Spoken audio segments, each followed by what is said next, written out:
Do you want to be a winner or a loser? A winner, right? Well, you're gonna need some skills. And I know what you're thinking. Vivian, it's too late for me to learn how to code or get a degree in data analytics. Yes, while those technical skills may be incredibly valuable, that wasn't what I had in mind. In my opinion, there is one skill that can help you be more successful than 99% of the population. And frankly, it's pretty obvious, but hardly anyone uses it effectively and to their advantage. But I want you to be in that 1% of folks who know how to use this strategy to get exactly what they want every single time. So today we're gonna cover what it is.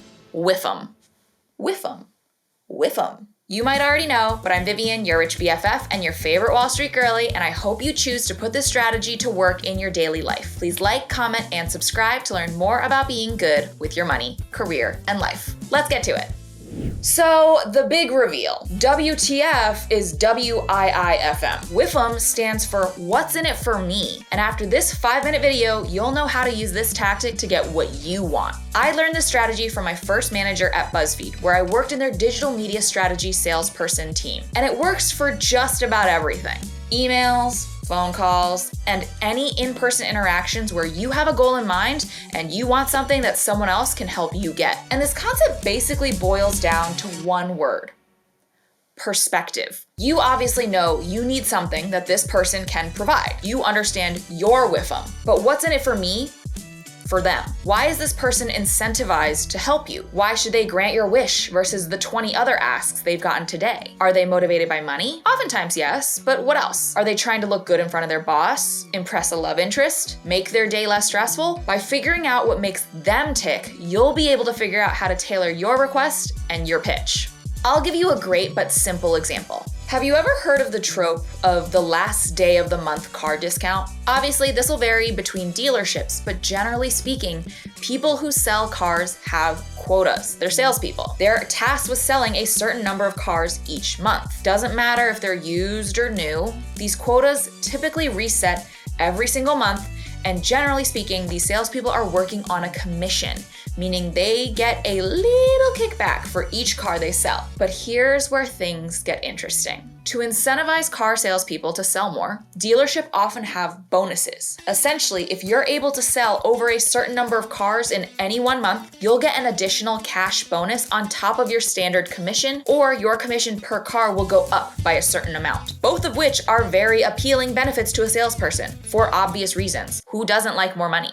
But this means when you go to buy a car, you should think about your WIIFM and the salesperson's. What's in it for you? You want to strategically buy a car for the lowest price and get the best car. That's easy. What's in it for them? Well, cash. Their WIIFM is to sell as many cars as possible with the least amount of effort and to make as much money as possible. And the easiest way to maximize their pay would be to hit a bonus. Because of this logic, you'd understand that by shopping for a car at the end of the month, when salespeople may be very close to hitting bonuses, there's a chance that your salesperson will be more incentivized to cut you a deal so that you'll sign on the dotted line quickly. To make their goals possible, they'd be looking for buyers who are ready to go right away. They want folks who are ready to pull the trigger that day, because if you were to dilly-dally, your car purchase could fall into a month where they've already hit their bonus, or a month where they haven't sold enough cars to get close to the bonus at all. Understanding why someone would give you a discount in the first place is the first step to actually getting one. But what about when someone isn't incentivized by money? Here's another great example for a non-in-person interaction. In my job at BuzzFeed, I did a lot of cold emailing. And frankly, I was shocked at the number of people who actually emailed me back. When's the last time you emailed someone back that you didn't know? Eventually, I realized it had a lot to do with the email format my manager had taught me how to use. Instead of just reaching out and saying something stupid like, "Hey Jim, I'd love to get on a call with you," my manager taught me to address a pain point. Jim does not care that I want to get on a call with him. Jim does not want to get on a call with me. There's nothing in it for him. I have to let him know that he's going to get something out of it. So instead, I do a little research so I could say something like, "Hey Jim, I know your XYZ strategy isn't really providing you the results you were hoping to see. I've got a cool, innovative new offering that can address your insert issue here. Would love to share some more details with you. How does Tuesday at 3 p.m. look?" Not only am I making it easy for Jim to say yes by offering him up a time and a date, I'm showing him he might actually have a reason to get on the phone with me after all. It's not just me pestering him now. I'm able to provide value because I understand what's driving his decision making, what's keeping him up at night, what's in it for him, and probably why his boss is yelling at him.